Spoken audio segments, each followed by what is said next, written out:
திமுக சட்டமன்ற உறுப்பினர் உள்ளாட்சி உறுப்பினர் மார்க்கண்டேயனை காவல்துறை கைது பண்ணியிருக்காங்க.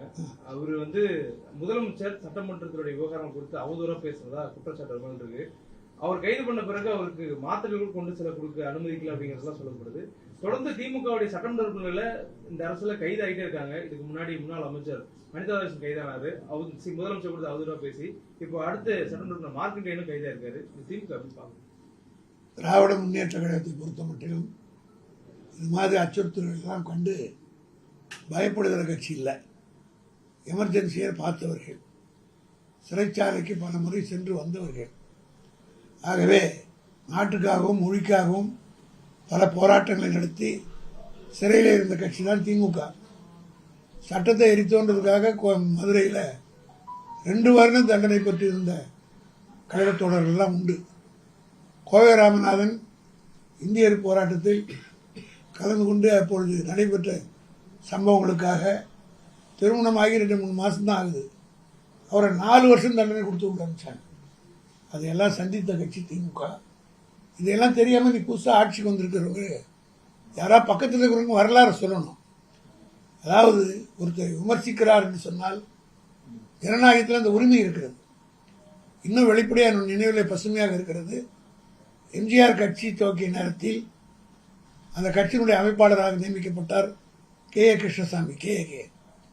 அப்பொழுது அவர் மேடையில் பகிரங்கமாக பேசினார். இன்னும் சொல்ல போனார், எம்ஜிஆரை வச்சுக்கிட்டே பேசினார். புரட்சி தலைவர் ஆணையிட்டால் கருணாநிதியுடைய தலையை கொய்து வருவேன் என்று கே.ஏ. கிருஷ்ணசாமி பேசினார். ஆனால் அவர் மீது கலைஞரோ திராவிட முன்னேற்ற கழகமோ வழக்கு போடவில்லை. இது போன்ற நடவடிக்கைகளை மேற்கொள்ளவில்லை. அதேபோல் அண்ணாவை பற்றி மிக கேவலமாக கீழ்த்தரமாக காங்கிரஸ்காரர்கள் எழுதி வைத்தார்கள். அப்பொழுது அண்ணா என்ன சொன்னார்னா, பகலில் போகிறவங்க தான் அதை படிப்பாங்க, இரவில் படிக்க மாட்டாங்கன்னு ஒரு பெட்ரோமேக்ஸ் லைட்டு அந்த இடத்துல வைக்க சொன்ன கட்சி தான் திமுக. ஆக ஜனநாயகத்தில் சகிப்புத்தன்மை வேணும், விமர்சனங்களை ஏற்றுக்கொள்கிற மனப்பான்மை வேண்டும். இன்றைக்கு இருக்கக்கூடிய ஆட்சிக்கு அது அறவே இல்லை என்பதை இந்த 60 நாளில் நிரூபித்து விட்டார்கள். திமுகவிலே யார் பேசினார்? நாங்கள் திமுக எம்எல்ஏ அனிதா ராதாகிருஷ்ணன் பேசினார், உடனே அவர் கைது செய்யப்பட்டு விட்டார். இவர் 2வது எம்எல்ஏ கைது செய்யப்படுறார். அதாவது இது எப்படி காட்டுதுன்னா, மற்ற கட்சியிலிருந்தெல்லாம் ஆட்களை எம்எல்ஏக்களை எப்படி பல்வேறு வகையில் அவர் கட்சிக்கு மாற்றி அவங்க சேர்த்துக்கிறார். ஆனால் திமுகவில் இருக்கிற எம்எல்ஏக்கள் வைரம் பார்த்த தொண்டர்களாக இருக்கிற காரணத்தால் அவரை மாற்ற முடியாது என்பதற்காக இப்படிப்பட்ட வழிகளை இந்த அரசு கையாளுகிறதோ என்ற எண்ணம் மக்கள் மத்தியில் ஏற்படக்கூடிய அளவுக்கு இன்னைக்கு நடவடிக்கை இருக்கிறது. ஏன்னா ஒரு 4-5-7 மற்ற கட்சியில் எம்எல்ஏங்களாம் போய் சேர்ந்துட்டாங்க. 7 பேரோ 6 பேரோ சேர்ந்துருக்காங்க. உங்களுக்கு இன்னும் போகிறதா சொல்கிறாங்க. ஆனால் திமுகவில் இருந்து யாரும் போகாதனால இவர்கள் மீது வழக்கு போடுவோம், இப்படியெல்லாம் பண்ணுவோம் என்று சொல்கிறார்கள். நாங்கள் நீதிமன்றத்தை நம்பிக்கை வைத்திருக்கக்கூடியவர்கள். ஆகவே சட்ட ரீதியாக அதை சந்திப்பதற்கு திமுக தயாராக இருக்கிறது. காரணம் என்னன்னா, இது போன்ற கைது பண்ணணும்னு அவசியம் கிடையாது. அப்படி பேசியிருந்தால் வழக்கு போடலாம், வழக்கை நீதிமன்றத்தில் நடத்தலாம். கைது எப்போ பண்ணணும்னா, ஒரு ஆள் ஆப்கான் நாட்டை விட்டு ஓடி விடுவார், வெளிநாட்டுக்கு போய் விடுவார், ஓடி விடுவார், தலைமறைவாகி விடுவார்னா அரெஸ்ட் பண்ணுறதுல நியாயம் இருக்குது. அல்லது சாட்சிகளை கலைப்பார், சாட்சி இல்லை உங்கள் போலீஸ் சாட்சி தான் போட போறீங்க, அவங்கள கலைக்கிற அதிகாரம் இருக்கு, கலைப்பார்னா முடியாது.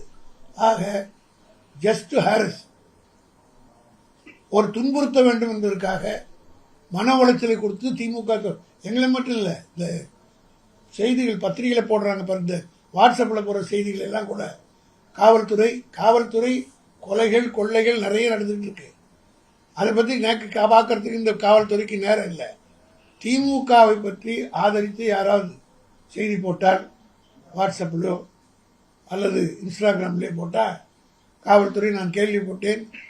காலையில் கூட ஒருத்தர் நண்பர் தம்பி வந்து சொல்லிட்டு போனார், ஒரு இளைஞர் செய்தி போட்டிருக்கார், அவருக்கு ஃபாலோவர்ஸ் ஏறப்பார 60,000 பேர் அதை பார்த்துருக்காங்கன்னு காவல்துறை போய் அங்கே மிரட்டி அதெல்லாம் நீக்கியிருக்காங்க.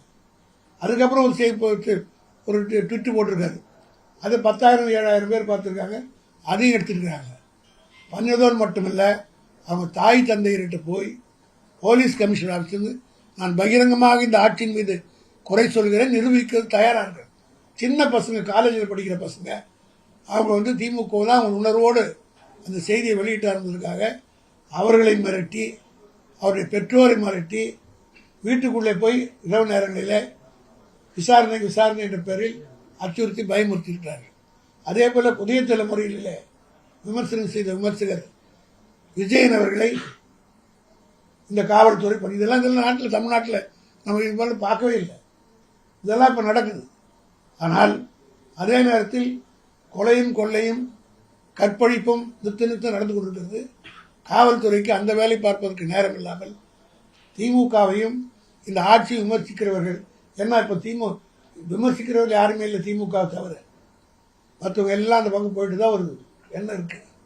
நான் ஒன்றை மட்டும் சொல்கிறேன், ஒற்றை மனிதராக இருந்தாலும் திமுக காரன் நடு ரோட்டில் நின்று கூட மனதில் பட்டதை வெளிப்படையாக பேசக்கூடிய தொண்டர்களை பெற்றிருக்கிற கட்சி தான் திமுக. எத்தனை பேரை வைக்க முடியும் இந்த அரசாங்கம்? 2 பேரை வச்சுட்டீங்க. இதே மாதிரி எல்லாம் தொடர்ந்து அதாவது கைதின்னா ஒரு பயம் இருக்கணும். அந்த பயம் தெரிஞ்சிருச்சுன்னு அப்புறம் எல்லாரும் பேச ஆரம்பிச்சிடும். சட்டம் ஒழுங்கு கெடும். இதெல்லாம் பக்கத்தில் இருக்கிற அதிகாரிகள் ஏற்கனவே அனுபவம் உள்ளவர்கள் ஆட்சிக்கு சொல்லணும். கேஸ் போடுங்க, பேசுறாங்களா கேஸ் போடுங்க, டெஃபமேஷன் போடுங்க, அதை நீதிமன்றத்துக்கு வர சொல்லுங்க. ஜெயலலிதா பேரிலே என் மேலே 16 கேஸ் இருக்குது. கலைஞர் தளபதி மேலே 40 கேஸ் இருக்குது. அந்த கேஸுக்கெல்லாம் எங்களை யாரும் அரெஸ்ட் பண்ணலை. வழக்கு போடுவாங்க. ஒரு டே காவல்துறை தானே போட்டுச்சு. எத்தனை பேர் வெற்றி கொண்டான் மறைந்து விட்டார், 300 கேஸ் போட்டாங்க அவர் மேலே. அவர் எவ்வளோ பேசினாருன்றது அந்த பேச்செல்லாம் கேட்டு போட்டு பார்க்கணும். இன்னைக்கு இருக்கிற முதலமைச்சர் அவங்கள விட ஜெயலலிதா விட எம்ஜிஆரை விட இவர் ஒன்றும் பெரிய தியாகம் பண்ணிட்டு ஆட்சிக்கு வந்தில்லை. உண்மைகளை பேசுகிற போது அது ஏற்றுக்கொள்கிற மனப்பான்மை இருக்கணும். தன்னை திருத்திக் கொள்ள வேண்டும். எங்களை போல ஒரு 63 வருஷத்துக்கு மேலாக ஒரே கட்சியில் அரசியல் இருக்கிறவர்கள் இதை எங்களை விட மிக வயதிலே குறைவாக வந்திருக்கிற முதலமைச்சருக்கு பக்கத்தில் இருந்து சொல்லுகிற வாய்ப்பு இல்லாவிட்டாலும் மற்றவர்களுக்கு மூலமாக கேட்டு தெரிந்து கொண்டு செயல்பட்டால் அவருக்கு நல்லது. திமுகவை கேஸ் போட்டு ஜெயிலுக்கு அனுப்பிச்சு அழிச்சிடலான்னு நினைச்சா அவனை விட உலக மகா மடையன் யாரும் இருக்க முடியாது என்பது ஆணித்தரமாக எங்களுக்கு இருக்கிற கருத்து.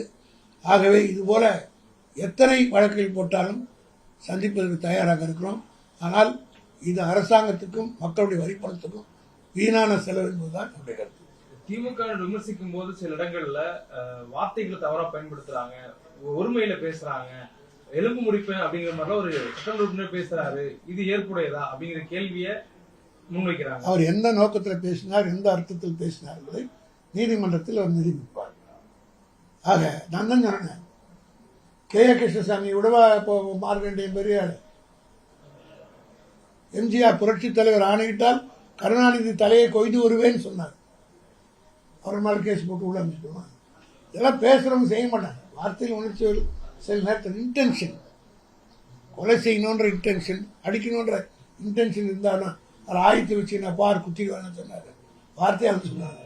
நான் பேசுகிற பேச்சில் அந்த அடி சவுக்கால் அடிப்பு சவுக்கடின்னு சொல்கிறோம். ஒரு பேச்சு நீங்களாம் கூட சொல்லுங்க,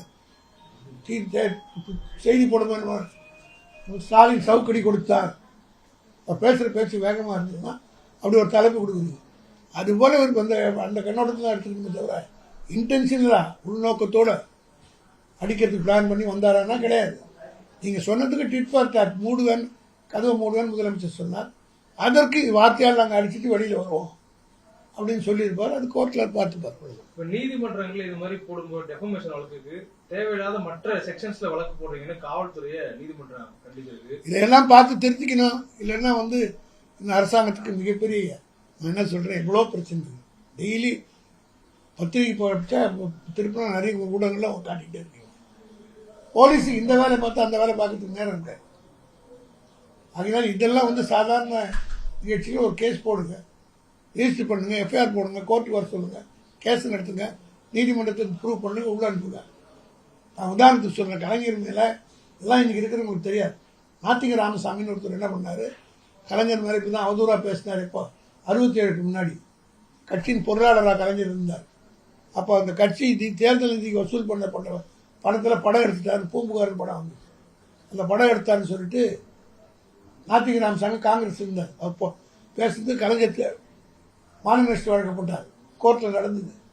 தண்டனை வாங்கி கொடுத்து சுப்ரீம் கோர்ட் வரல போய் ஒரு தண்டனை கன்ஃபாய் 1 வருஷம் ஜெயிலில் இருந்துட்டு வந்தது தான் நாத்திக ராமசாமி. ஆக எங்களுக்கு எப்படி கேஸ் போடணும்னு தெரியும், எப்படி நடத்தணும்னு தெரியும். பாதிக்கப்பட்டாலும் போடட்டும். விஜய் தனிப்பட்ட முறையில் பாதிக்கப்பட்டாருன்னா அவர் போட சொல்லுங்க, தனிப்பட்ட முறையில் கேஸ் நடத்த சொல்லுங்க. இது வந்து பொதுமக்கள் பற்றியில் ஒரு நாளைக்கு எவ்வளோ செலவாக போகுது, அரசு மற்ற வேலைகள், இன்வெஸ்டிகேஷன், இதுக்கெல்லாம் ஒரு ஆர்டிஐயில் போட்டு ஒவ்வொரு கேஸுக்கு எல்லாம் போடுவோம். ஒவ்வொரு கேஸுக்கு இன்னும் கொஞ்ச நாள் பொறுத்தா. இப்போ மது கிண்ணத்தில் விழுந்து வண்டு போல மக்கள் இருக்காங்க. அதை எடுத்து இப்போ தான் வெளியில் விட்டுருணும். அந்த மயக்கம் தெளிஞ்ச பிறகு தான் சொன்ன பிறகு எல்லாம் ஏறும். சொன்ன வாக்க இப்போ இது பார்த்தீங்கன்னா செய்திகள்லாம் 60 லட்சம் ஃபாலோவர்ஸ் இருந்தாங்களா ரசிகர்கள். அந்த ரசிகர்கள் ஓட்டு போட்டு தான் அவர் வந்திருக்கிறார்.